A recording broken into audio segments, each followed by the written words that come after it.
Tonight, the madness begins. Tonight, we go dancing in Dayton, Ohio. First four matchups that we will officially have to tip off the 2024 men's NCAA tournament before the round of 64 fully gets underway with all the chaos and madness you can expect on Thursday and Friday. So a couple of days to really dive into your brackets, to set it up, to make your bracket selections, to get your best bets in for the round of 64 and those future tickets as you paint the path to a Final Four and a deep run in the month of March. We start with what is by far the most difficult region here in 2024, and that is the East region. And what makes it so fascinating, Donnie, is that normally the number one overall seed in the big dance should get the most favorable draw. That was not necessarily the case for the reigning national champs in Connecticut. You look at the East region right there on your screen, as you just did. 11 of the 16 teams in this portion of the bracket won their conference tournament title. BYU is underseeded based on logistical regions. You have UConn as the 1 seed, Iowa State the 2 seed, Illinois at 3, and Auburn on the 4 line. All 4 of those teams a conference championship during conference tournament week just a couple of days ago.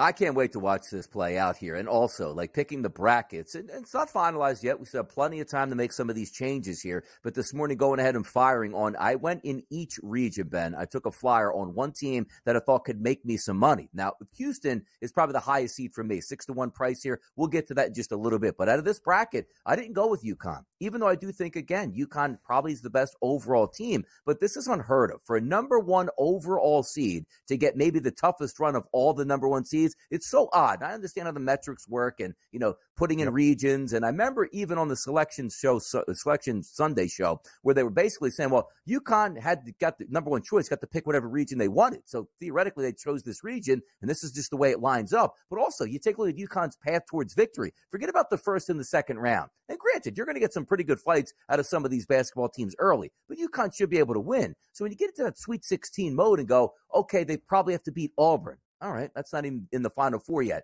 If they win that, who are they probably going to get? Let's just say it's Iowa State. Like, you have to beat Auburn, let's just say, and Iowa State before you even get to the Final Four at this point. That's so hard to do. And we brought up the, scenarios yesterday, Ben. Best of 3, best of 5, best of 7. I'm not worried about that. Cream rises to the top. UConn would be fine. But in that one night in an off environment against a very good basketball team, that's why it's so hard to repeat here, Ben. UConn's got such a tough slate here, but I do think they can win it, but I can't bet them to win it, put it that way. So our good friend Jim Root, Donnie, who was on our Bracket Central Selection Sunday special, had this tweet last night, and I think it really points to just how difficult a path through the East region is going to be. The cumulative sum of the KenPom rankings of seeds 1 through 4 by region. East is 20, South 41, Midwest 43, the West is 42. Why is the East so short? UConn is the top team in KenPom. Auburn is 4th. Iowa State is 5th. Illinois is 10th.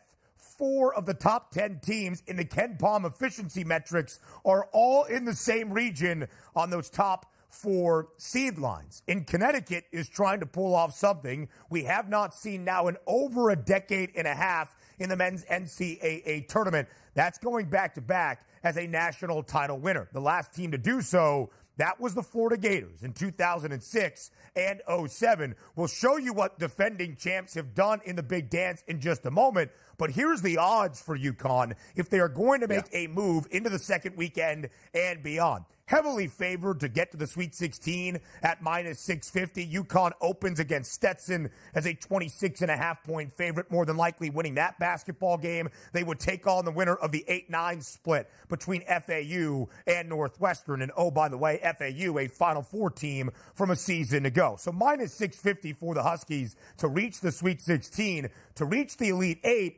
Only minus 160, because if things follow the expected outcome and Auburn sees the second weekend as well, what a matchup we would have in the round of 16. 1 UConn, 4 Auburn in the East Regional semifinal out in Boston. Exactly. And also, we can equate it also, Ben, to the price point here that we're taking a look at UConn to win the tournament. It's a plus 370 price. And it almost has that feel as, how you wait to see how the brackets turn out? It's actually been opposite for UConn. Like if you would have told me before we saw Selection Sunday, hey, UConn's going to be about a 4-1 price to win it, you say, okay, some people are probably going to jump on that because they technically don't care who they play. And theoretically, that's what you're getting. If you don't care who they play, you don't mind this region. But if you do care who they play as a handicapper, it's a terrible region. So for myself to say plus 370 on UConn to win it, if you remove the actual seedings and who they're playing, it sort of makes sense. But now that you see everything come together and say, in the Sweet 16, I'm probably going to get a decent match. Let's just say, to win and get in, right? And then you end up facing Auburn. And then again, you're going to have to face Iowa State. Then you get into the Final Four, and let's just say from that bottom bracket, Arizona, or let's just say Carolina, just to give a top 2 seed here. Then you got to get to the final and maybe beat a Houston. That's an unbelievable run. It doesn't match up, Ben, to the price point of plus 370. Even, again, if you say to yourself, I think UConn can win it, hopefully it's a 6 or 7 or 8 to 1 price at this point. Plus 370 in that gauntlet? No shot for me. Even again, if I think they're the best overall team and they can win it, that price point is not for me, Ben.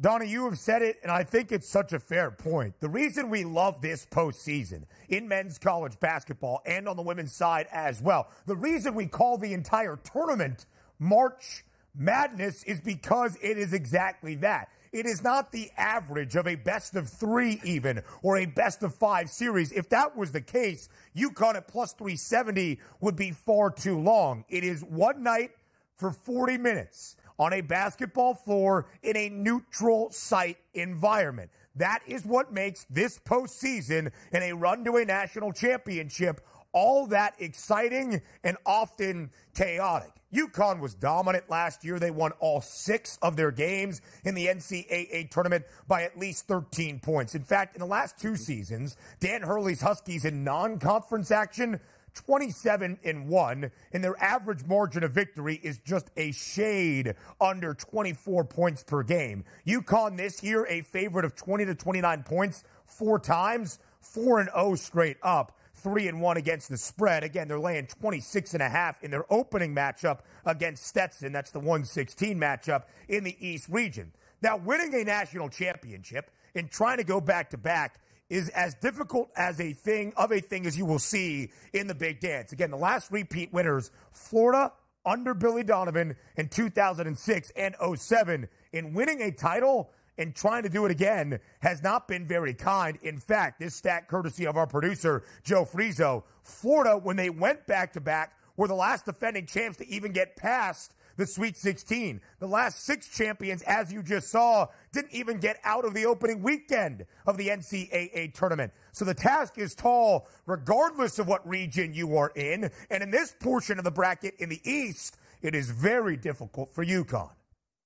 Hey, you're exactly right, and I love the fact that that graphic is pointing that out because of the randomness of the NCAA tournament. They're all quality blue blood programs here winning championships, and you figure the next is like, oh, you know what? We can make a run to the final or the Final Four, and we lost. That would have been a great thing. And you're seeing most of the teams struggling in the first 2 rounds. Why? Because there's so much parity in college basketball. As Ben pointed out, you're not in your home gym. You're not the number one, like UConn's the number 1 overall seed. If you said they're going to play at Gampel Pavilion all the way up to the final before that game is in Las Vegas, we'd all just punch our tickets for UConn because how hard it would be to beat them in their home environment. But you're also talking about travel, different places, different eyesights here. And also, once you get to the Final Four and the final game, you're playing in those large aircraft carrier domes where if you're not shooting well for one night, you might just get knocked out here. It's fascinating to watch it, but also keep this in mind.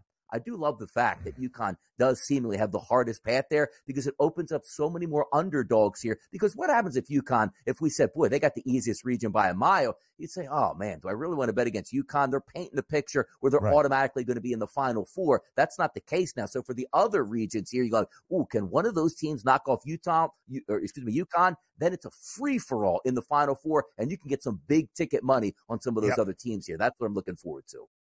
It is a really good point as well. We have only seen all 4 1 seeds reach the Final Four once in tournament history, way back in 2008. The last time we saw all 4 1 seeds even get to the Elite 8 was 2013. It is not frequent, although the cream is at the top, that it always gets to that stage. It is chaos for a reason. In fact, in the last 10 NCAA tournaments, a 5 seed or lower has reached the Final Four. Last year was the first time in history we did not see a single 1 seed, 2 seed, or 3 seed reach the Final Four. UConn was the eventual champion on the 4 line. So, if it is going to be very difficult for UConn out of the East region, and all of the historic and recent trends we just showed you about trying to go back-to-back in your chase to defend your title, then who might be that team out of the East region? Iowa State on the bottom of the bracket is the number 2 seed with the second best price at plus 450.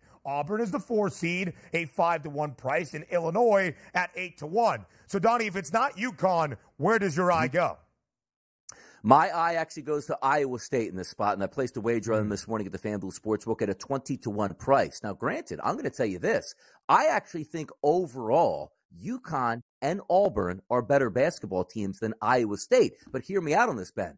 UConn and Auburn are going to have to play each other before they even get to Iowa State. That's going to be a tough game, and then followed up by who I think is going to be Iowa State in that next game, maybe with an advantage. I love the price point there. It would have been completely reversed if Auburn is on the bottom of that seed here with that number 2 seed as opposed to the 4 seed. I think it would play out differently here. I love this stuff, man.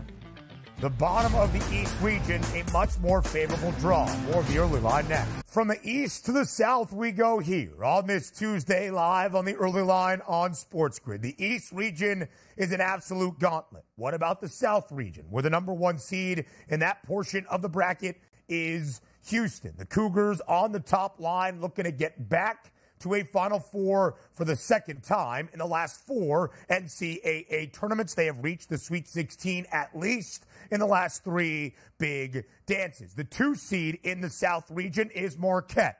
A lot will hinge on the health of the point guard for the Golden Eagles in the reigning Big East Player of the Year, Tyler Kolek. A lot will be dictated by the health of Marquette. We will keep going through the South region, but as you see this portion of the bracket, DRS, let's start with that number 1 seed in the South, the Houston Cougars. How favorable of a draw is this for Kelvin Sampson's Cougs?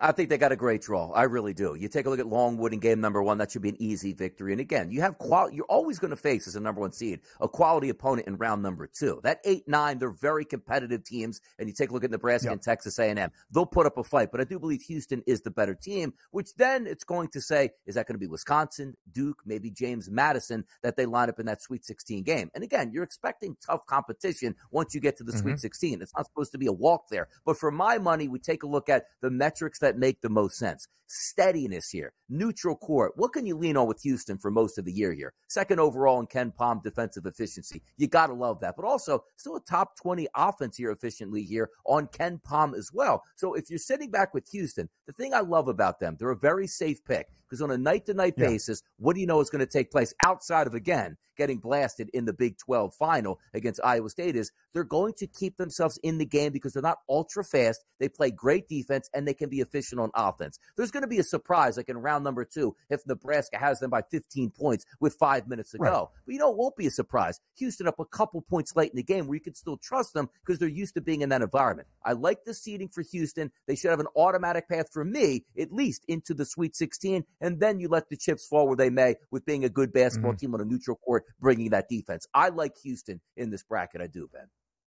There are some people that might look at what happens during conference championship week and say to themselves, ooh, that team maybe is not shining on the brightest of stages.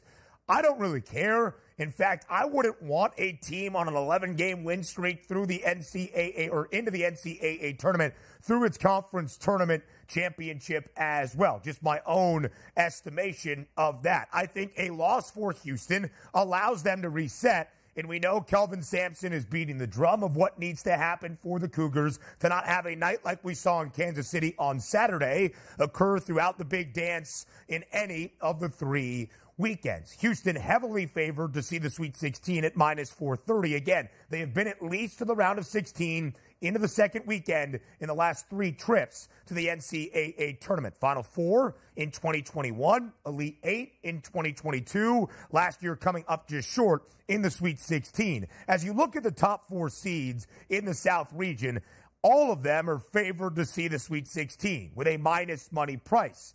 Is that going to happen? More than likely not. So where do you look then for value? Houston minus 430. Marquette and Kentucky both at minus 128. Duke actually on the 4 line has a better price to see the round of 16 than the 2 and the 3 respectively in Marquette and Kentucky. Minus 134 for the Blue Devils. I'm not so sure the path is that easy for Duke. And we'll get to the 5-12 matchup between Wisconsin and James Madison. That might be one of the 2 most likely spots people are picking for an upset in the round of 64. That one or maybe McNeese over Gonzaga in the Midwest. So as we look at the top 5 teams, Donnie, in that South region, outside of Houston, who are you most optimistic about making a run to the second weekend, at least a berth in the Sweet 16?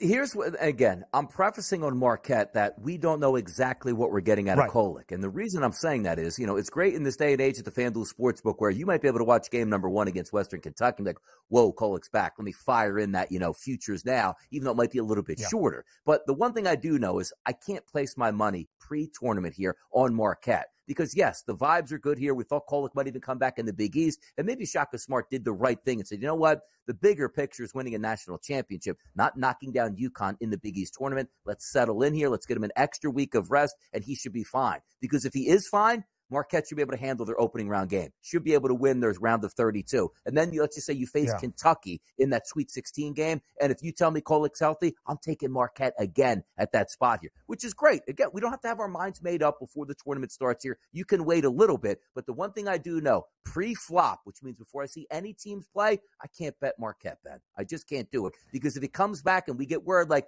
well, he's on a minutes restriction and he's not all there, but he's so instrumental to the team, just having him on the court is a big boost for Marquette. I can't buy that because you have to beat some quality opponents. But if we do see him round 1 really good, there's no reason to believe that they can't take on Houston to win that bracket here. And win that region. I do think they're that good. But obviously the outliers, Kentucky, we know well they played. If they get hot, they can beat anybody. But it's just tough for me to say, you know what?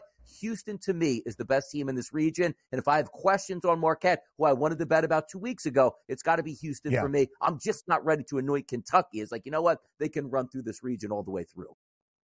So let's look at the bottom of the South region then. Marquette's opener is against a Western Kentucky team, the champions of CUSA. That is the fastest team in college basketball. They have the number 1 pace. It is why the total is 157.5, and Marquette can get up and down the floor as well. I'm thinking an over in the round of 64, a 14.5-point spread in favor of Marquette. And I will just say this about 15 seeds. I am not anticipating Western Kentucky to knock off Marquette outright by any means, but without Tyler Kolek, it could get a little bit interesting. When the tournament field expanded to 64 teams in 1985, all the way up to 2012, in those 26 years, we saw only 4 15 seeds knock off a 2 seed in the round of 64. Since that time, in 2013, the last 11 big dances now, or the last 10 big dances now, we have seen 7 total 15 seeds knock off a 2 seed. In the last 3 NCAA tournaments consecutively, we have seen a 15 seed at least reach the Sweet 16.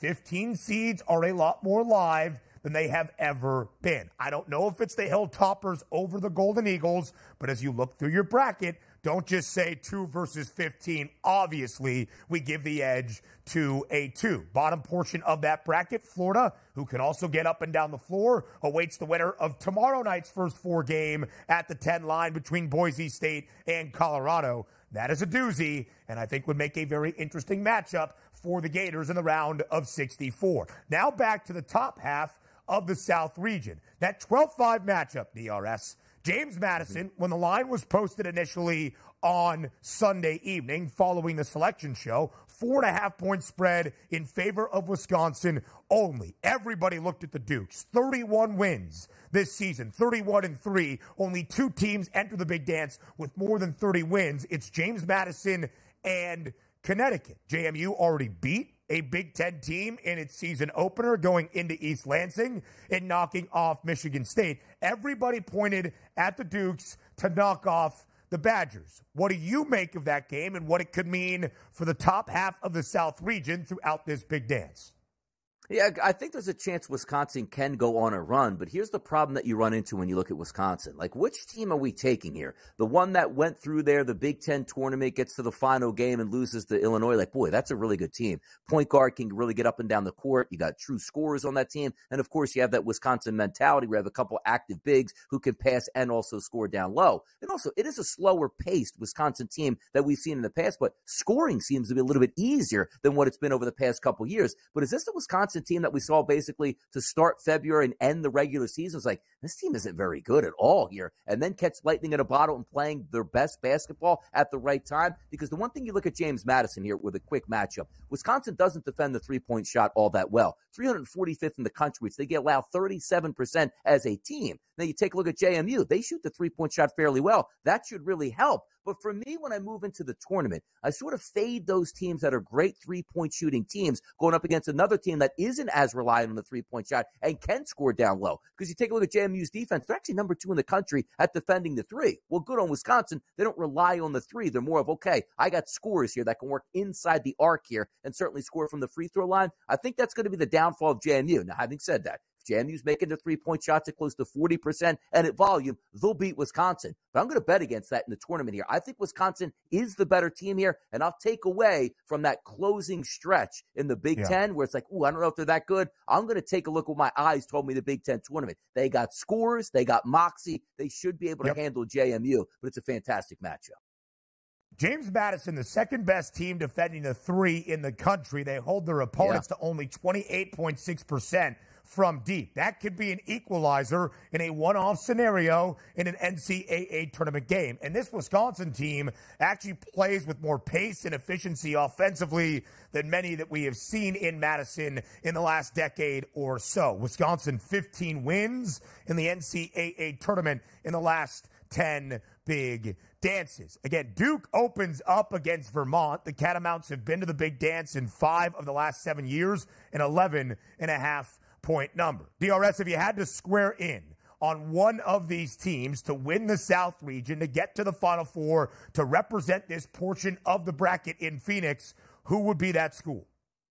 It's Houston, and a 6-1 price I do think is fair in this environment because I like the setup that they have, unlike UConn, who's coming in at under 4-1 price. I think that gauntlet is just too tough. Can they win it? Sure, but Houston for myself, and again, just getting back to the basics here. The one thing I know about Houston, I'd be very surprised if they got tripped up early because when you have an elite defense that can really ratchet up the pressure, those teams that can't match up with you athlete for athlete, you'll just beat them down, which means they should be in that Sweet 16. Then we start the fun. But just the trust of Houston, I think, is a very good ball club. I know what I'm going to get on a night-to-night basis. I don't think I'm going to have to worry about, oh, look, the defense didn't show up tonight against Longwood or Nebraska, let's just say at this point. I just think the trustability factor is so high for Houston, and the price point is appropriate here. And also, the price point at 6-1 is me factoring in that once you get into the Final Four/final, that UConn probably won't be there. That's why I love the 6-1 price on you.